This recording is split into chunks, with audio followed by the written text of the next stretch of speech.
It began with a smirk and ended with a studio stunned into disbelief. On one side, a fiery Labour frontbencher, armed with talking points and polished confidence.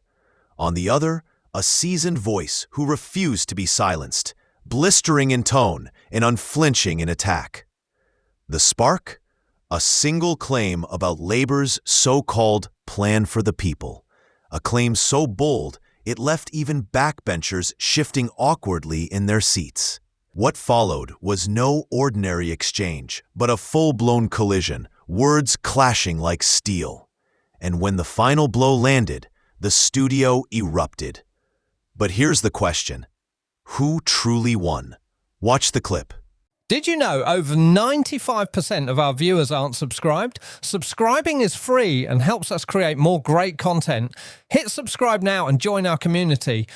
Blatant colonialism in action. I mean, it's all right when the left do it, Benjamin, isn't it? But, you know, of course, if anyone on the right wanted to do it, you know, when we didn't like the regimes in Iraq, you know, that was one thing. But, I mean, this is, right, we're going to recognise a state, but you need to get rid of the government of that state and then choose one that we approve of. I mean, it's everything Keir Starmer claims to hate, isn't it? I mean, look, it's a very unfashionable view, but I'm not against Britain getting involved to tackle evil regimes around the world. But the problem with this is that we're getting involved to back an evil regime, not remove it. The question of reparations, of course, we shouldn't give £2 trillion or dollars or anything to these people. But we've already given, as an international community, as the West, billions, and it is lounging in Qatar in expensive penthouses for the leaders of Hamas, not for the people in Gaza. And I don't doubt that life is hellish in Gaza. I also think it was hellish before October 7th because they're run by fascists. Oh. And the truth is that this will do nothing for those Gazans. It will do nothing for the hostages or Israelis. It is a bauble for barbarism, and it will encourage them to carry on. Also, I mean, just taking it practically, Carol, why did Keir Starmer do it? He's done it to try to appease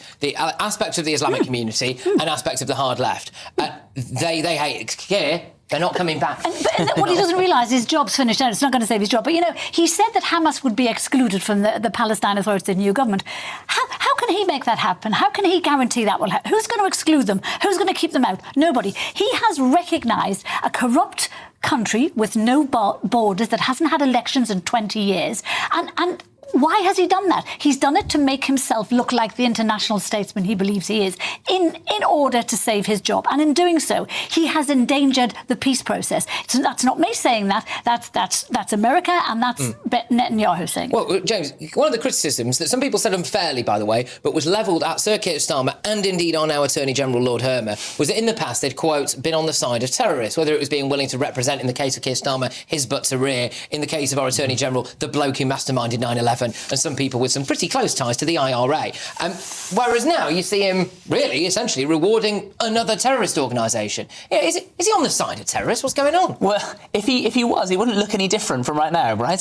He would deny it, I'm sure, but it wouldn't look any different from the way that he's been behaving. And this time, neither Starmer nor Lord Hermer, or Hermer, as he technically, I suppose, is still, can hide behind what they call the cab rank rule, this idea that lawyers will have to take a person no matter what their alleged crime is, which is right, because people in the criminal justice system should be given representation. But here Starmer has chosen to go and do this, and he knows full well, because his ministers have all had to admit it, this isn't going to help in any way. And as you say, it's pure, naked politics. And some people will say, oh no, because other countries are doing it too. These other countries have got the same kind of demographic problems. And I just want to highlight one person, Mohsin Ali, the deputy leader of the Green Party, who you saw there, is someone who so bullied a rabbi, the Leeds University rabbi, and said that he was going back to Israel to kill babies, that man and his family had to go into hiding. Okay. This Mohsin Ali is now the deputy leader of the Green Party. All right, but just on that quickly, I will say, I don't necessarily doubt you. I wasn't aware that Mohsin Ali, of course, is not here to defend himself, and we had not had time to go for comments. So there we go. Just very quickly, very finally as well. Sorry, I know we've got to go. But Benjamin, is there any sense to what Sir Keir Starmer's doing here at all? Is there any sense, or is he just lurching from one meaningless, guffy statement?